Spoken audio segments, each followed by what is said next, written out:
नमस्कार। समय नाउ के कार्यक्रम हमारे मेहमान में प्रोफेसर श्याम सुंदर पलोड़ का नमस्कार, अभिवादन। दर्शकों, आज हमारे बीच मध्य प्रदेश राज्य दंत चिकित्सा परिषद के जो अध्यक्ष हैं और बहुत सुप्रसिद्ध डॉक्टर चंद्रेश शुक्ला जी उपस्थित हैं। मैं स्टूडियो में चंद्रेश जी आपका हार्दिक स्वागत करता हूं। बहुत बहुत धन्यवाद सर आपका। हम सौभाग्यशाली हैं कि प्रदेश को भोपाल में बैठकर पूरे प्रदेश के दंत चिकित्सा को और स्वास्थ्य जगत की तमाम सारी बातों को लेकर जागरूकता फैलाने का काम करने वाली शख्सियत आज हमारे बीच उपस्थित है। मैं सबसे पहले ये जानना चाहता हूँ चंद्रेश जी कि ये जो आपका दंत चिकित्सा परिषद है, ये प्रदेश में किस तरह से कार्य करता है? ये डेंटल काउंसिल ऑफ इंडिया है, भारतीय दंत परिषद जी। तो उसका पूरे देश में डेंटल फेटर्निटी को, डेंटिस्ट्री को गवर्न वो करता है। अच्छा। और डेंटिस्ट्री से संबंधित जितने भी नियम बनाए जाते हैं वो डेंटल काउंसिल ऑफ इंडिया में बनाए जाते हैं। जी। So dental council of India का गठन 1948 में हुआ था और तब से लेके आज तक डेंटल काउंसिल ऑफ इंडिया चल रही है। जी। जब ज़रूरत हुई कि भाई डेंटिस्ट तो निकल रहे हैं लेकिन उनको कौन गवर्न करेगा, उनका रजिस्ट्रेशन कहाँ होगा, ऐसा नहीं हो कि फर्जी डेंटिस्ट जो हैं वो क्वैक्स जिनको हम कहते हैं झोला छाप डॉक्टर, तो वो लोग ना बढ़ जाएं। तो हम ये कैसे तय करेंगे कि कौन व्यक्ति डेंटिस्ट्री पढ़ा लिखा है, कौन व्यक्ति नहीं पढ़ा लिखा है? जी। तब 1970 में सभी स्टेट्स को ये कहा गया कि आप अपने स्टेट में state dental council, Madhya Pradesh हर स्टेट की राज्य दंत परिषद को आप बनाइए। जी। तो ऐसे करके 1970 में हमारे मध्य प्रदेश में मध्य प्रदेश राज्य दंत परिषद का विधानसभा के माध्यम से गठन हुआ। गजट नोटिफिकेशन विधानसभा में ये पारित हुआ और ये एक संवैधानिक संस्था है अपने मध्य प्रदेश शासन की। हाँ हाँ। और इसका मूल काम बेसिकली डेंटिस्ट्री को गवर्न करना है कि मध्य प्रदेश में किस तरीके की दंत चिकित्सा की जाएगी, कौन दंत चिकित्सा करेगा, दंत चिकित्सा की क्या पैमाने होना चाहिए, क्या चीज़ मरीजों के लिए महत्वपूर्ण है, और इससे रिलेटेड पॉलिसीज़ बनाना कि मध्य प्रदेश के डेंटिस्ट को क्या सुविधा और मिलना चाहिए, डेंटिस्ट्री को कैसे हम सुगम बना सकते हैं, डेंटिस्ट्री का क्या हम रेगुलेशन ऐसा कर सकते हैं जिससे कि सभी जो पेशेंट्स हैं उनको हेल्प मिल सके, उनके ओरल हेल्थ की परवाह हम कर सकें। इसके अलावा डिजीज़ पैटर्न क्या है, मध्य प्रदेश में किस तरीके की डिजीज़ ज़्यादा हो रही हैं। भोपाल में आप देखेंगे तो ओरल कैंसर के पेशेंट ज़्यादा हैं क्योंकि वहाँ तम्बाकू, गुटखा और चूने का उपयोग बहुत ज़्यादा है। बराबर। सो ऐसे करके डिजीज़ पैटर्न को तय करना, उस हिसाब से डेंटिस्ट को प्रैक्टिस का लाइसेंस देना, ये सब राज्य दंत परिषद के अंतर्गत आता है। तो जितने भी डेंटिस्ट हर साल पास होते हैं वो सब डेंटिस्ट को पास होने के बाद हमारे पास आते हैं, हम उनके डॉक्यूमेंट्स को वेरीफाई करते हैं और उसके बाद उनको प्रैक्टिस करने का लाइसेंस मिलता है। प्रैक्टिस करने का लाइसेंस आपकी दंत चिकित्सा परिषद देती है। बहुत बढ़िया। चंद्रेश जी, वेदों में लिखा हुआ है कि पहला सुख निरोगी काया, दूजा सुख घर में हुमाया। जब पहले सुख की बात की जाती है, निरोगी काया वाले सुख की, तो निश्चित तौर पर स्वास्थ्य सेवाओं का बड़ा महत्व है। और चूंकि स्वास्थ्य जागरूकता को लेकर कहीं न कहीं आपने भी कई अभियान चलाए हैं, तो मैं ये चाहता हूं कि आप हमारे दर्शकों को बताएं कि स्वास्थ्य जागरूकता को लेकर आपके पास ऐसी कौन सी योजनाएं हैं जो मध्य प्रदेश में एक साथ आप उस पर काम करना चाहते हैं और कर रहे हैं।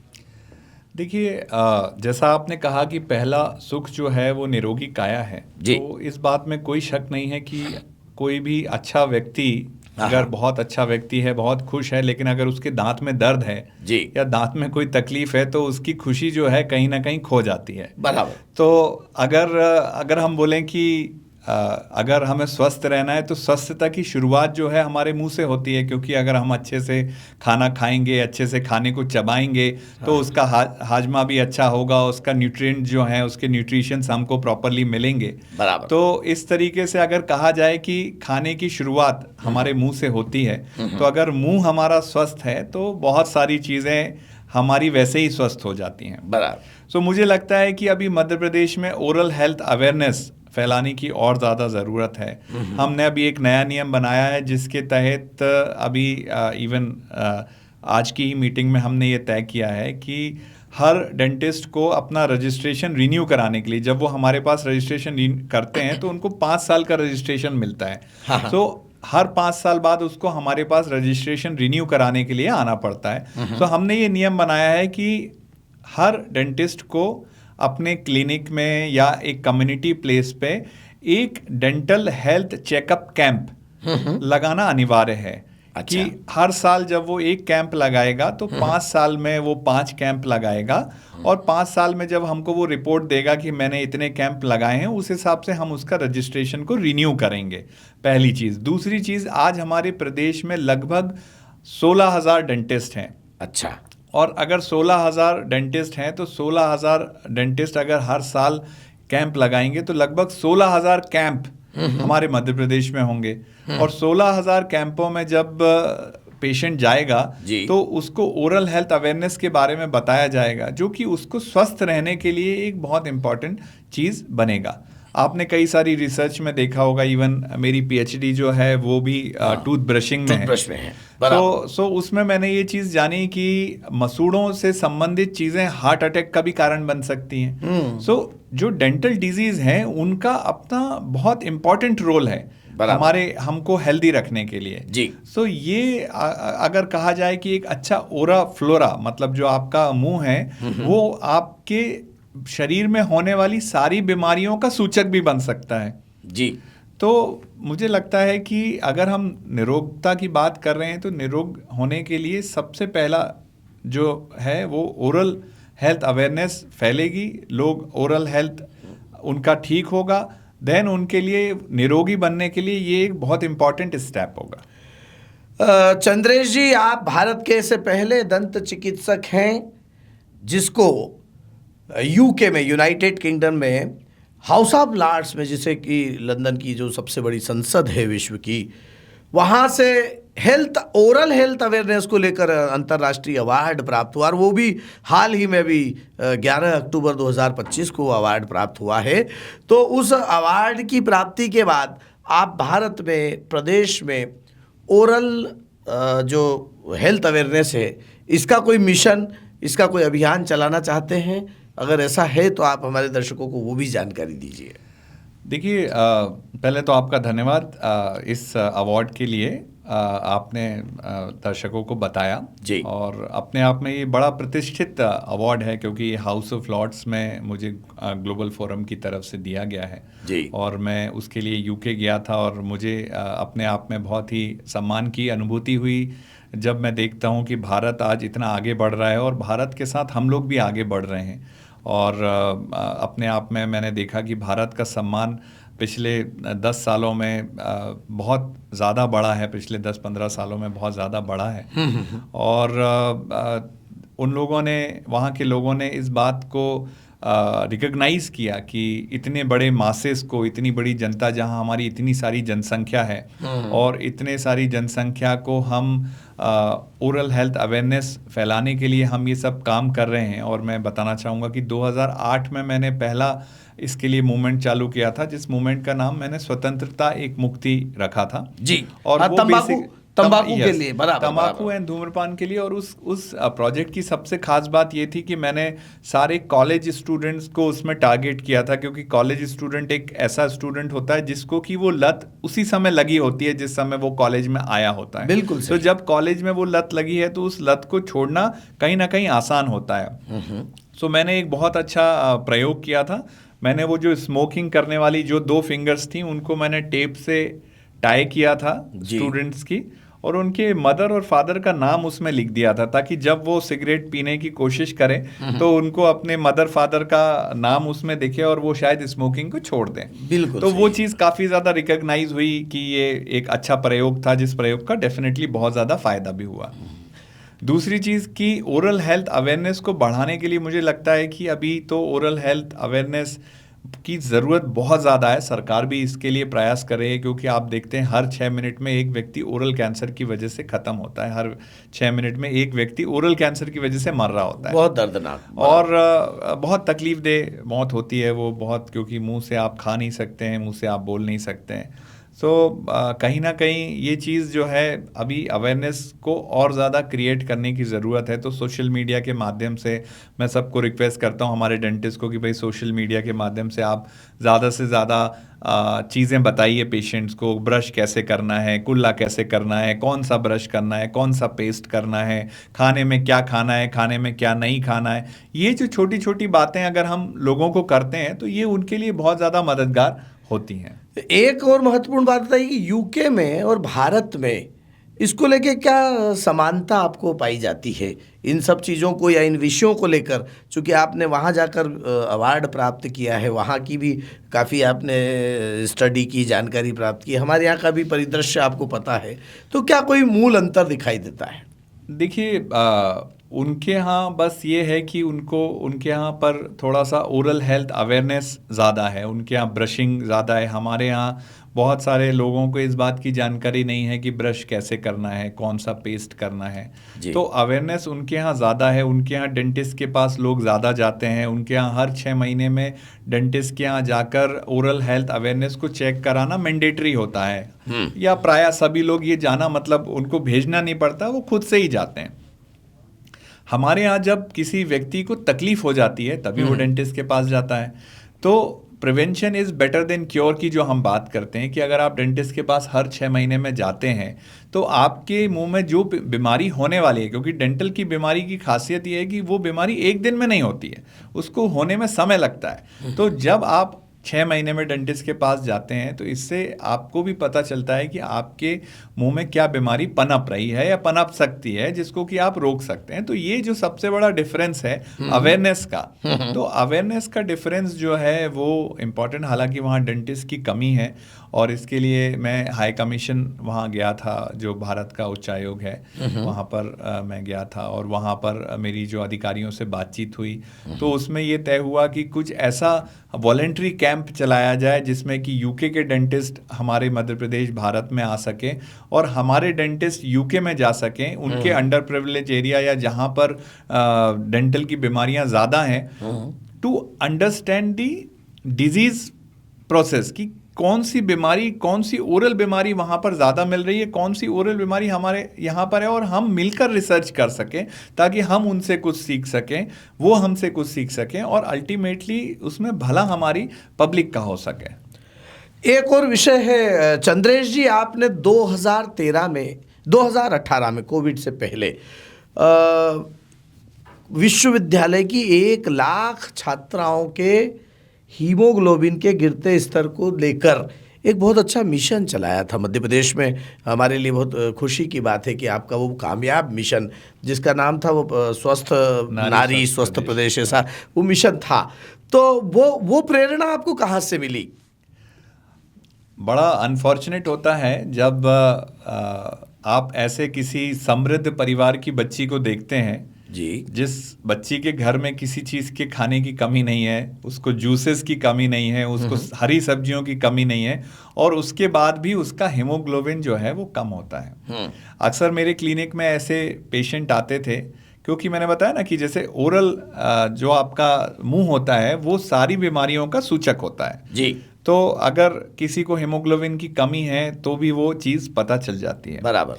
सो मेरे क्लिनिक में जब पेशेंट्स आती थी, कुछ लड़कियां आती थी जो कि कॉलेजेस में पढ़ाई कर रही होती थी, लेकिन उसके बावजूद उनमें हीमोग्लोबिन की कमी होती है। अब आप सोचिए कि कोई समृद्ध परिवार की बच्ची है, उसको खाने की कोई कमी नहीं है, लेकिन फिर भी वो एनीमिक है, फिर भी वो कुपोषित है जी। तो ये बात मुझे बड़ी बुरी लगी। दूसरी चीज़ कि लड़की जो होती है, जो आज बच्ची जो है वो वुड बी मदर है, वो आगे आने वाले भारत को जन्म देने वाली है। और जब हम देखते हैं कि मध्य प्रदेश लो बर्थ लो वेट बेबीज़ का प्रदेश है, जहाँ पर बच्चे जो हैं पैदा होते हैं तो कुपोषित बच्चे पैदा हो जाते हैं, जिस पे कि इतना काम सरकार कर रही है। Mother mortality rate, child mortality rate को कम करने के लिए ऑलरेडी इन्फेंट मोर्टेलिटी रेट इसको कम करने के लिए ऑलरेडी सरकार काम कर रही है। जस्ट बिकॉज कि महिलाओं में अगर हीमोग्लोबिन की कमी होती है तो उस वजह से उनका होने वाला बच्चा जो है वो कुपोषित हो सकता है, या उसका प्री बर्थ बेबी हो सकता है कि 9 महीने से पहले ही बच्चा पैदा हो गया, जी। जिसकी वजह से वो बच्चा स्वस्थ नहीं रह पाया, खराब हो गया, या वो उसकी लाइफ नहीं बच पाई। तो मुझे लगा कि जो वुड बी मदर्स हैं, जो आगे आने वाले भारत को पैदा करने वाली हैं जी, तो क्या उनको हेल्थ अवेयरनेस में एक पॉइंट ये क्रिएट किया जा सकता है कि भाई उनका हीमोग्लोबिन कम है तो आपको बढ़ाना कैसे? बढ़ाना ऐसे है कि भाई आपको हरे पत्तेदार सब्जी खाना है, आपको जूसेस लेना है, आपको एटलीस्ट खाना खाना है, आपको पिज़्ज़ा, बर्गर और इन सारी चीज़ों से, कोल्ड ड्रिंक से, इनसे दूरी बनाना है, नशे से दूरी बनाना है, और आपको अपने हीमोग्लोबिन को बढ़ाना है। जी। तो मुझे लगा कि ये अवेयरनेस ज़रूरी है, और उस समय हमारी गवर्नर थी मैडम आनंदीबेन पटेल मैडम। आप उनके मैं उनका सलाहकार, सर्जन था, उनके जी, जी, दंत जी, चिकित्सा दंत चिकित्सा था। तो उसमें भी थे। उनको मैंने ये डिस्कस किया तो उन्होंने बोला कि भाई ये एक बहुत महत्वपूर्ण चीज़ है, और जी। हमने फिर मेडिकल यूनिवर्सिटी की सहायता से इस मिशन को पूरा किया था। और इसमें हम क्या करते थे कि जो लड़कियों में हीमोग्लोबिन की कमी होती थी, उन लड़कियों को अलग से सेलेक्ट करके फिर हम गायनेकोलॉजिस्ट के साथ उनका एक हमने ग्रुप बना दिया था, जिसमें कि डाइटिशियंस भी थे जो उन लड़कियों को ये बताते थे कि नहीं भैया, आपको हीमोग्लोबिन को ऊपर ले जाने के लिए आपको क्या क्या खाना है और क्या डाइटरी हैबिट्स फॉलो करना है। तो उससे उनका हीमोग्लोबिन काफ़ी बढ़ा था और अवेयरनेस आई थी। सबसे बड़ी बात यह है कि जब हम कॉलेजेस में जाते थे, हमारी गायनेकोलॉजिस्ट लेक्चर लेती थी, तो लड़कियों को भी लगता था कि जिनका हीमोग्लोबिन ठीक है वो भी इस बात को लेके थोड़ा सा परेशान हो जाते थे कि भाई हमारा हीमोग्लोबिन कम ना हो जाए, क्योंकि हम उससे सारी चीज़, दैट इज़ कॉल्ड अवेयरनेस। जब आप अवेयरनेस, समाज में आप एक वक्तव्य शुरू करते हैं, एक बातचीत शुरू करते हैं, तो उसमें जो तकलीफ वाला व्यक्ति है उसका तो भला होता ही है, पूरे समाज का भला होता है। अब तो जागरूकता का ये जो विषय है, ये पहलू है, बेशक आपकी ये योजना प्रदेश के लिए काफ़ी कारगर हुई। चंद्रेश शुक्ला जी एक ऐसा नाम है जो सबसे कम उम्र में 11 वर्ष तक दंत चिकित्सा परिषद का सदस्य रहा, फिर उपाध्यक्ष भी सबसे कम उम्र में बन गए, और वर्तमान में आप अध्यक्ष हैं, वो भी सबसे कम उम्र में हैं। आप केंद्रीय समिति में भी रहे, इसकी सेंट्रल गवर्नमेंट वाली जो कमेटी है उसमें भी। ऐसी कौन सी आपको प्रेरणा मिली कि मेरे ख्याल से 2007-8 में तो आपका बीडीएसई हुआ है, इतनी कम उम्र में लगातार आपने इन ओहदों को प्राप्त करके, और कहीं ना कहीं समाज में भी, अच्छा आपके अपने दंत चिकित्सा क्षेत्र में जो कार्य हैं उसी के समानांतर सामाजिक क्षेत्र के भी कार्य हैं, ये बड़ी खूबसूरत बात है। तो ऐसी कौन सी प्रेरणा रही कि आपने इतना लगातार सक्रिय नेतृत्व को स्वीकार किया? देखिए, मुझे ऐसा लगता है कि कोई भी पद जिम्मेदारियों के साथ आता है। जी, मुझे लगता है कि ये पद जो भी मुझे मिले वो एक बहुत बड़ी जिम्मेदारी के साथ मिले। हमारे भारत जो है प्रतिदिन बढ़ रहा है। हमारे भारत में जब काम बढ़ता है तो काम करने वाले लोगों की भी ज़रूरत होती है। तो जितने भी पदों की अगर आप बात कर रहे हैं, तो मुझे ये महसूस हुआ कि अगर मुझे भारत के लिए कुछ करना है, अगर मुझे डेंटिस्ट्री के लिए कुछ करना है, अगर मुझे लगता है कि 1948 के जो नियम थे, अब उन नियमों को परिवर्तन करने की ज़रूरत है for the betterment of the dental health and dentistry के लिए, तो मुझे लगा कि भाई इन पदों पर पहुंचना ज़रूरी है, जहां से पहुंचकर मैं डेंटिस्ट्री के लिए या डेंटल सर्जन्स के लिए या पब्लिक के लिए मैं कुछ कर सकता हूँ। सो इन पदों पर पहुंचने की प्रेरणा तो केवल मुझे यही थी कि मुझे मेरे देश को आगे बढ़ाना। देखिए, समय इतना बदल रहा है कि मुझे ऐसा लगता है कि मेरे पिताजी जब गांव से शहर आए होंगे तो वो ये सोचते होंगे कि भाई उन्हें अपने बच्चों के लिए एक घर बनाना है, लेकिन मुझे लगता है कि भाई मुझे मेरे बच्चों के लिए देश बनाना है। मैं चाहता हूँ कि भाई इन्वायरमेंट अच्छा हो, पोल्यूशन फ्री हमारा देश हो, आज जो भ्रष्टाचार है वो कम हो सके, आज लोगों को हेल्थ सर्विसेज प्रॉपरली मिल सके, आज एक हार्मोनी, आज लोगों के बीच में जो है सिविक सेंस डेवलप हो सके। सो आज हम सोचते हैं कि भाई ये सब चीज़ें कैसे डेवलप होंगी? ये सब चीज़ें तब डेवलप होंगी जब हम सब मिलके ये जिम्मेदारी को उठाएं। तो ऐसे ही मुझे लगा कि मुझे डेंटिस्ट्री की जिम्मेदारी उठाना चाहिए। मुझे ये लगा कि भाई मैं जितना ज़्यादा डेंटिस्ट्री के लिए कर सकता हूँ, जितना ज़्यादा डेंटल अवेयरनेस के लिए कर सकता हूँ, और जितना ज़्यादा डेंटिस्ट अच्छा होगा, जितना ज़्यादा डेंटिस्ट्री अच्छी होगी, उतना ज़्यादा अवेयरनेस बढ़ेगी और उतना ज़्यादा डेंटल डिजीज़ेस कम होंगी। तो मैंने मेरा कोर सेलेक्ट किया कि मैं डेंटिस्ट्री के लिए कुछ काम करना चाहता हूँ, और इसी वजह से मैं इन पदों पर रहा।